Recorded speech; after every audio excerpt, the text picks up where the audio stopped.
दिवाली का त्योहार आने वाला था। पूरे गांव में दिवाली की तैयारी शुरू हो चुकी थी। घर हो चाहे बाजार, सबको दुल्हन की तरह सजाया जा रहा था। सभी लोग दिवाली के लिए सामान खरीद रहे थे और आपस में खुशियां बांट रहे थे। परंतु इन खुशियों के बीच में मन में दुख लिए कुछ आंखें बहुत उदास थी, और वो थी उन अनाथ बच्चों की जो विनयपुर नाम के गांव के अनाथालय में लाचार अवस्था में थे। वो अनाथालय कई वर्षों पहले दीनानाथ नाम के एक बहुत ही सज्जन व्यापारी ने खुलवाया था, ताकि अनाथ बच्चों को वो एक अच्छा जीवन दे सके। परंतु उनकी मृत्यु के बाद किसी ने इस अनाथालय का ध्यान नहीं रखा। यहाँ तक कि दीनानाथ के सारे बेटे भी अपने पिता के द्वारा खड़ी की गई इस अनाथालय की इमारत को भूलकर विदेश चले गए, जिस वजह से यहाँ पर रहने वाले बच्चे पूरे तरीके से बेसहारा हो गए। उन्हीं अनाथ बच्चों में नेहा नाम की भी एक लड़की थी। नेहा 12 साल की थी, परंतु वो अनाथालय में रह रहे 5 बच्चों से बड़ी थी, इसलिए वो बाहर जाकर उन बच्चों के लिए काम किया करती थी। नेहा गांव के पीछे वाले हाईवे के साथ में बने एक छोटे से ढाबे पर काम किया करती थी, और उससे जो पैसे मिलते थे उससे वो अपने साथ में रह रहे बच्चों का पेट पालती थी।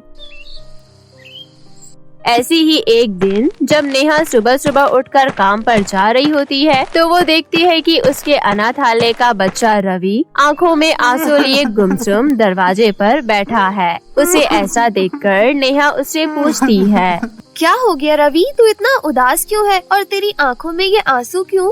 दीदी देखो ना, उस बच्चे के पास कितनी सारी मिठाइयाँ हैं और उसके पास मेरी मनपसंद जलेबी भी है। वो अपने माता पिता के साथ कितना खुश है ना दीदी। और यहाँ हम हैं जो रोज खाना मिलेगा भी या नहीं, ये सोच सोच कर अपनी जिंदगी काट रहे हैं।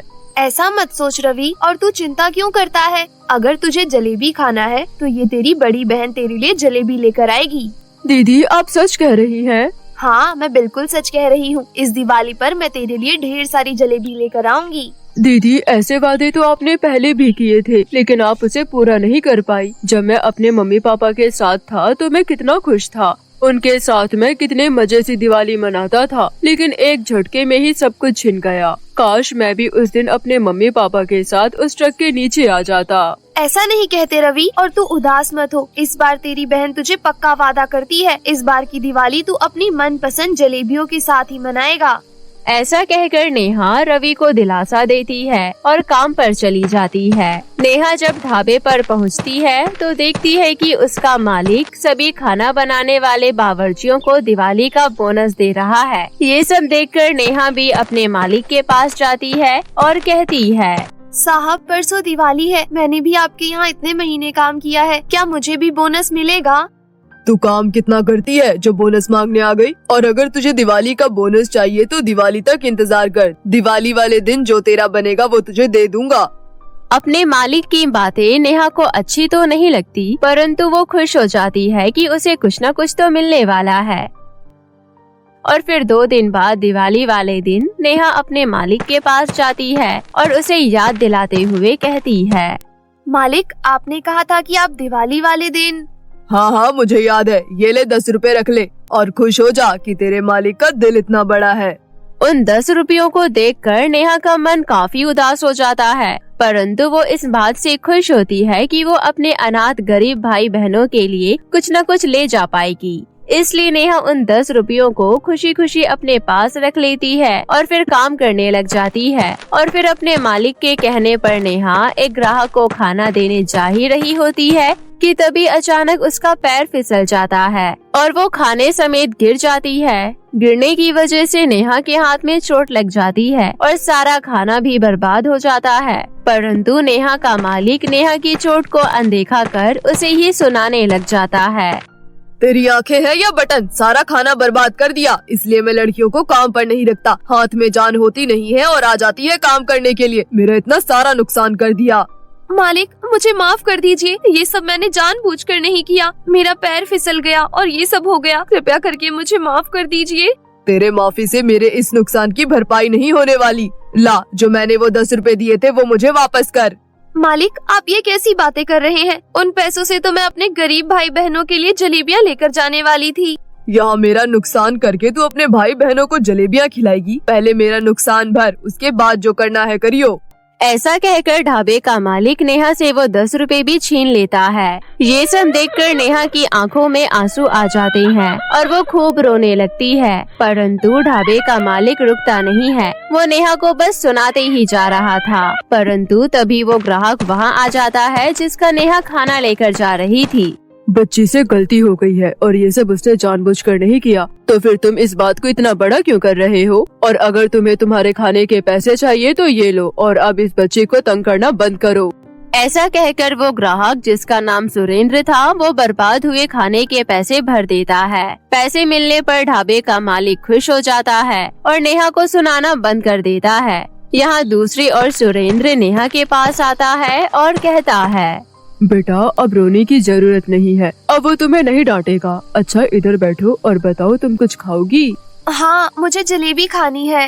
अरे भैया जरा 1 प्लेट गर्मा गर्म घी वाली जलेबी ले आना। 1 प्लेट नहीं, 5 प्लेट। सुरेंद्र को समझ नहीं आता कि इतनी छोटी सी बच्ची 5 प्लेट जलेबी कैसे खाएगी, लेकिन उसकी आंखों में जो दुख झलक रहा था उसे देखकर सुरेंद्र उसके लिए 5 प्लेट जलेबी मंगा देता है। परंतु नेहा उन जलेबियों को वहाँ नहीं खाती और सुरेंद्र से कहती है, ये जलेबियाँ मैं घर जाकर खाऊंगी और इन जलेबियों के लिए आपका बहुत बहुत धन्यवाद। ऐसा कहकर नेहा वहाँ से जाने लगती है। इस बच्ची की आंखों में बहुत ही गहरा दुख झलक रहा है, मुझे इसका पीछा करना चाहिए ताकि मैं पता लगा सकूं कि आखिर बात क्या है। ऐसा सोचकर सुरेंद्र नेहा का पीछा करता है। नेहा जलेबियाँ लेकर अपने सारे अनाथ भाई बहनों के पास आ जाती है और उन सभी से कहती है, इस बार की दिवाली हम दुख के साथ बिल्कुल नहीं मनाएंगे। देखो मैं तुम सभी के लिए मीठी मीठी जलेबियाँ लेकर आई हूँ। चलो चलो सब जल्दी से इधर आ जाओ। अरे रवि, तू उधर क्यों बैठा है? इधर आ, जलेबी तो तेरी फेवरेट है ना? अरे वाह दीदी, इस बार आपने अपना वादा पूरा किया, आप मेरे लिए जलेबी लेकर आई। हाँ मेरे भाई, तूने इतने प्यार से कहा था तो मुझे अपना वादा तो पूरा करना ही था। और हाँ, तुम लोग बिल्कुल भी चिंता मत करो, मैं तुम लोगों के लिए बहुत मेहनत करूँगी, ढेर सारे पैसे कमाऊंगी और फिर देखना एक दिन हम लोग इससे भी अच्छी दिवाली मनाएंगे। ऐसा कहकर नेहा सभी को अपने हाथ से जलेबी खिलाती है और ये नजारा देखकर सुरेंद्र की आंखों में भी आंसू आ जाते हैं और वो वहाँ से चला जाता है। और थोड़ी देर बाद ढेर सारी मिठाइयाँ और पटाखों के साथ वहाँ वापस लौटता है। अच्छा, तो इसलिए तुमने वहाँ जलेबी नहीं खाई क्योंकि तुम जलेबियाँ अपने भाई बहनों के साथ खाना चाहती थी। दीदी ये कौन है? रवि, ये वही है जिन्होंने मुझे इतनी सारी जलेबियाँ दिलाई है और आज मेरे मालिक की डांट से भी इन्होंने ही मुझे बचाया था। हमें इनका धन्यवाद करना चाहिए। नेहा के कहने पर सभी बच्चे सुरेंद्र का धन्यवाद करते हैं। अच्छा, मैं देख रहा हूँ कि इन जलेबियों में तुम लोगों का कुछ नहीं हुआ है, इसलिए मैंने सोचा मैं तुम लोगों के लिए और मिठाई ले आऊँ। तो कौन कौन खाएगा ये मिठाई? सुरेंद्र की बात सुनकर सभी बच्चे अपने हाथ खड़े कर देते हैं। सुरेंद्र सभी बच्चों में मिठाई बांट देता है और सभी खुशी खुशी मिठाई खाने लग जाते हैं। और फिर थोड़ी देर बाद सुरेंद्र कहता है, चलो खाना पीना तो हो गया, अब दिवाली की आतिशबाजी कौन करेगा? यहाँ देखो मेरे पास अनार है, रॉकेट है और प्यारी प्यारे रंग बिरंगी फुलझड़ियाँ भी है। सभी बच्चे उन सभी पटाखों को देखकर बहुत खुश हो जाते हैं और उन्हें जलाकर बहुत खुशी से दिवाली मनाते हैं। ये सब देखकर नेहा भी बहुत खुश होती है और सुरेंद्र के पास आकर कहती है, आपका बहुत बहुत धन्यवाद। आज आपकी वजह से इन लोगों ने इतने सालों बाद इतनी अच्छी दिवाली मनाई है। नेहा, मैंने तुम जैसी बहादुर लड़की सच में पहले कभी नहीं देखी, इसलिए मैं तुम्हारे लिए कुछ करना चाहता हूँ। मेरे लिए कुछ करना चाहते हैं? मैं कुछ समझी नहीं। मैं तुम्हें और इन बच्चों को एक परमानेंट काम देना चाहता हूँ जिसमें तुम्हें 3 वक्त का खाना भी मिलेगा। मैं तो काम करने को तैयार हूँ, लेकिन ये बच्चे छोटे हैं, मैं इनसे काम नहीं करवा सकती। तुम चिंता मत करो, काम इतना भी मुश्किल नहीं है। अगर 3 वक्त के खाने की बात है तो ठीक है, मैं तैयार हूँ। ठीक है, तो कल मैं यहाँ एक वैन भेज दूंगा, उसमें तुम सभी बैठ जाना, वो वैन तुम्हें मेरे पास ले आएगी। ठीक है। इसके बाद सुरेंद्र वहाँ से चला जाता है। और फिर अगले दिन सुबह सुबह एक वैन अनाथालय के बाहर आकर खड़ी हो जाती है। सभी बच्चे उसमें बैठ जाते हैं और फिर वो वैन सभी बच्चों को एक हॉस्टल के बाहर ले आती है। जब सभी बच्चे वैन के बाहर उतरते हैं तो देखते हैं कि बाहर सुरेंद्र भी खड़ा है। नेहा सुरेंद्र के पास जाती है और कहती है, अच्छा, तो ये जगह है जहाँ हमें काम करना है। ठीक है, मैं और जो थोड़े बड़े बच्चे हैं वो पूरे बाहर की सफाई कर देंगे। अंदर के छोटे छोटे कमरे मेरे छोटे भाई बहन देख लेंगे। नहीं, तुम्हें यहाँ काम नहीं करना है। तो फिर? मैं चाहता हूँ कि तुम सभी बच्चे यहाँ पर मन लगाकर पढ़ो और जिंदगी में किसी काबिल बनो, और यही तुम्हारा काम है। सुरेंद्र की बात सुनकर नेहा का मन बहुत खुश हो जाता है और फिर उस दिन के बाद से वो सभी अनाथ बच्चे और नेहा उस हॉस्टल में पढ़ने लग जाते हैं और अपनी जिंदगी को एक नई दिशा देने लग जाते हैं। एक समय की बात है, पृथ्वी से दूर एक परीलोक में सुहाना और रिहाना परी नाम की दो परियां रहा करती थी। वो दोनों बहनें थी, परंतु दोनों का स्वभाव बिल्कुल अलग था। जहाँ एक और रिहाना परी बहुत ही ज्यादा लालची किस्म की परी थी, वहीं दूसरी और सुहाना परी बहुत ही खुले दिल की थी। वो हर किसी की मदद करती थी और कभी भी पैसे का लालच नहीं करती थी।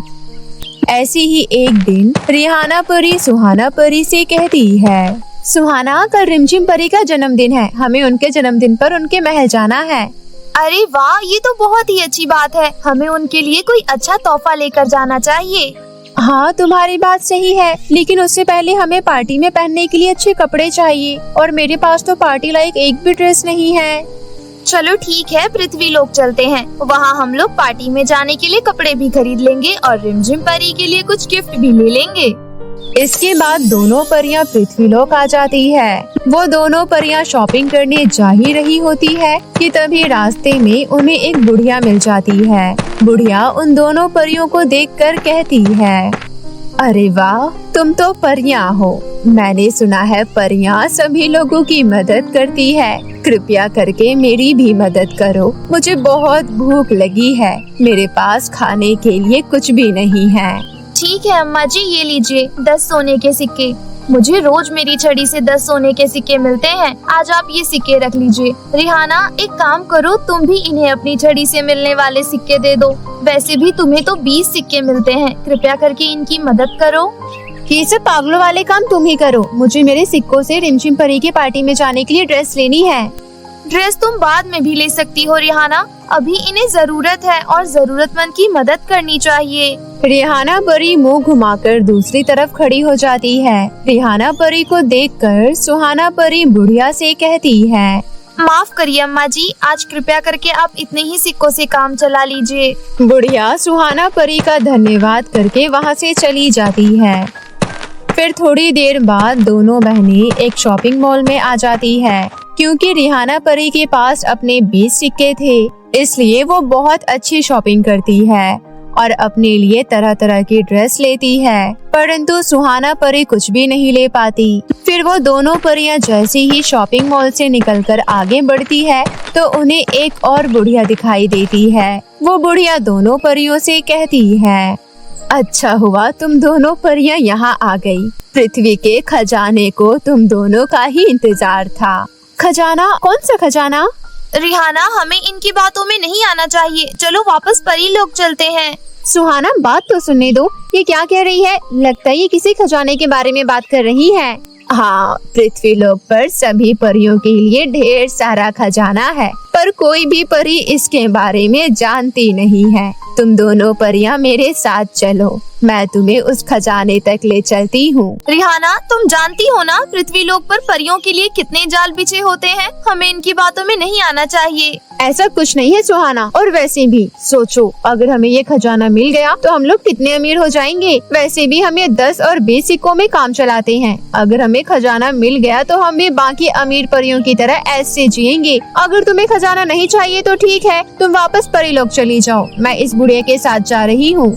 सुहाना परी रिहाना परी को रोकने की बहुत कोशिश करती है, परंतु रिहाना परी उसकी एक बात नहीं मानती और फिर सुहाना परी परीलोक चली जाती है। पूरे दिन सुहाना परी रिहाना परी का इंतजार करती है, परंतु रिहाना परी परीलोक नहीं आती। एक दिन, एक हफ्ता और अब 1 महीना बीत जाता है, लेकिन रिहाना परी अभी तक घर नहीं आती। सुहाना परी परीलोक से लेकर पृथ्वीलोक हर जगह ढूंढ लेती है, परंतु रिहाना परी कहीं नहीं मिलती। फिर एक दिन पृथ्वी पर एक पेड़ की छांव में बैठकर सुहाना परी रोते हुए कहती है, मुझे पता ही था कुछ ऐसा होने वाला है, इसलिए मैं तुम्हें रोक रही थी रिहाना। कि लालच करना बिल्कुल भी अच्छा नहीं है, लेकिन तुमने मेरी बात नहीं मानी। ना जाने अब तुम किस हालत में होगी। आखिर मैं करूं तो क्या करूं? तुम्हें ढूंढूं तो कैसे ढूंढूं? सुहाना परी ये कहती ही है कि तभी जिस पेड़ के नीचे वो बैठी होती है, उस पेड़ से आवाज आती है, मैंने तुम्हारी बहन रिहाना परी को देखा है और मैं तुम्हें उस तक पहुंचा भी सकता हूँ। क्या सच में? लेकिन हाँ, उसके लिए तुम्हें मेरी पहेली का उत्तर देना होगा। अगर तुमने मेरी पहेली का सही उत्तर दे दिया तो मैं तुम्हें वो रास्ता बता दूंगा जहाँ से तुम अपनी बहन तक पहुँच पाओगी। ठीक है, मैं तैयार हूँ। धरती में पैर छुपाता, आसमान में शीश उठाता, हिलता पर कभी न चला, तारों से है भोजन खाता। धरती में पैर छुपाता और आसमान में सर उठाता, ऐसा क्या हो सकता है? तुम्हें जल्दी उत्तर देना होगा, वरना मैं एक और पहेली तुम्हारे सामने रख दूंगा। सुहाना परी दिमाग लगाने लगती है कि तभी उसकी नजर पेड़ पर जाती है और वो तुरंत कहती है, इसका उत्तर पेड़ है, क्योंकि पेड़ जमीन के अंदर भी होता है और जमीन के बाहर भी। साथ ही साथ वो तारों से यानी कि जड़ों से भोजन करता है। तुम्हारा उत्तर बिल्कुल सही है। तुम यहाँ मेरे पेड़ की जड़ों के साथ में एक सुरंग बनाओ। ये सुरंग जहाँ जाकर खत्म होगी, वहीं से तुम्हें तुम्हारी बहन का सुराग मिलेगा। सुहाना परी उस पेड़ के कहे अनुसार उसकी जड़ों के पास सुरंग खोदना शुरू कर देती है। वो खोदती रहती है और खोदती ही जाती है। काफी देर बाद उसे एक रोशनी दिखाई देती है। जब वो उस रोशनी की तरफ बढ़ती है तो उसे सामने 3 चुड़ैल दिखाई देती है। हम जानते हैं कि तुम अपनी बहन को बचाने जा रही हो और तुम्हारी बहन को हमारे कबीले की ही एक चुड़ैल ने अगवा किया है। कृपया करके मेरी मदद करो और मुझे वहाँ तक ले चलो। हम तेरी मदद कर सकते हैं, लेकिन तुझे हमारी पहेलियों का उत्तर देना होगा। हम तीनों चुड़ैलों को पहेलियाँ बहुत पसंद है, इसलिए अगर तुझे यहाँ से आगे जाना है तो तुझे हमारी पहेली का उत्तर देना होगा। ठीक है, मुझे मंजूर है। ठीक है, इस पहेली का उत्तर दो। ऐसा कौन है जो अंधा है, गूंगा है और बहरा भी है और चल भी नहीं सकता, फिर भी वो सच बोलता है? तुम्हें 1 मिनट के अंदर अंदर इसका उत्तर देना होगा, नहीं तो हम तीनों चुड़ैलें मिलकर तुम्हें खा जाएंगी। गूंगा व्यक्ति कैसे सच बोल सकता है? और ऐसा क्या हो सकता है जो अंधा भी है और गूंगा भी है और चल भी नहीं सकता, लेकिन फिर भी सच बोल सकता है? तुम्हारे पास केवल 30 सेकंड बचे हैं। सुहाना परी काफी देर तक सोचती है और फिर उत्तर देती है, ऐसी केवल एक ही चीज है और वो है शीशा। शीशा कभी झूठ नहीं बोलता। तुम्हारा उत्तर बिल्कुल सही है, तुम आगे जा सकती हो। सुहाना परी आगे बढ़ती है तो उसे कई सारे जंगली जानवर अपनी तरफ आते हुए दिखाई देते हैं। वो जंगली जानवर चुड़ैल के वश में लग रहे थे।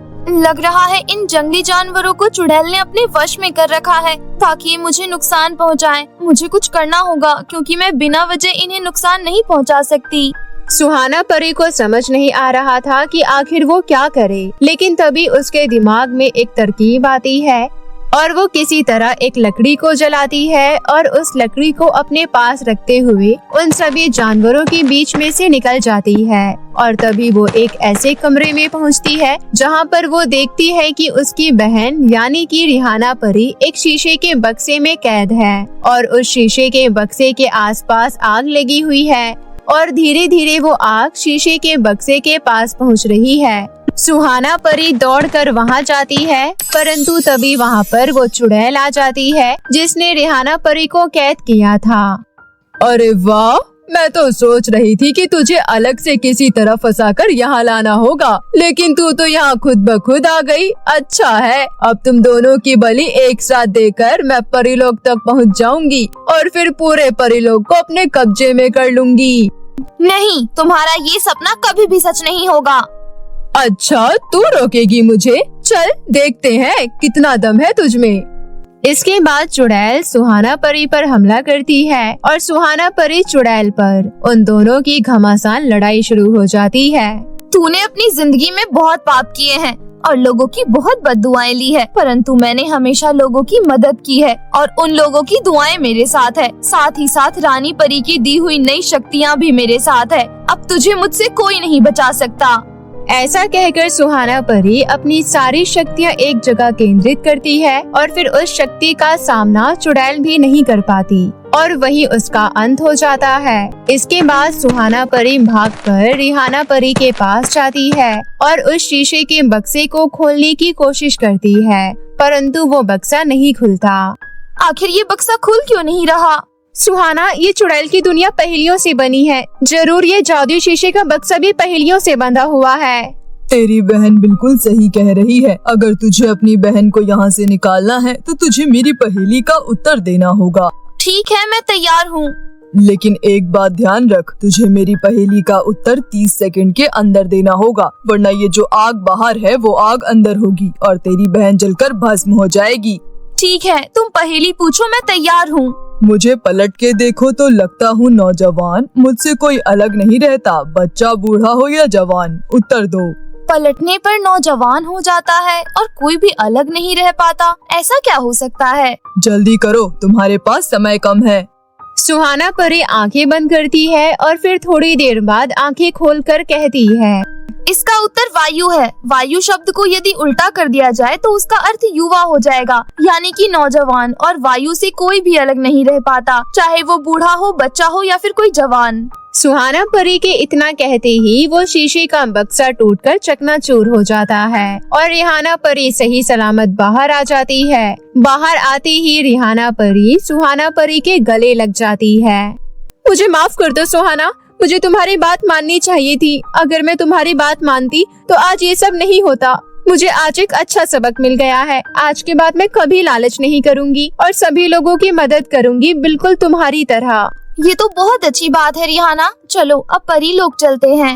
इसके बाद दोनों परियां परीलोक चली जाती है और उस दिन के बाद से रिहाना परी सुहाना परी की तरह लोगों की मदद करने लगती है और दोनों बहनें इसी तरह हंसी खुशी रहने लग जाती है।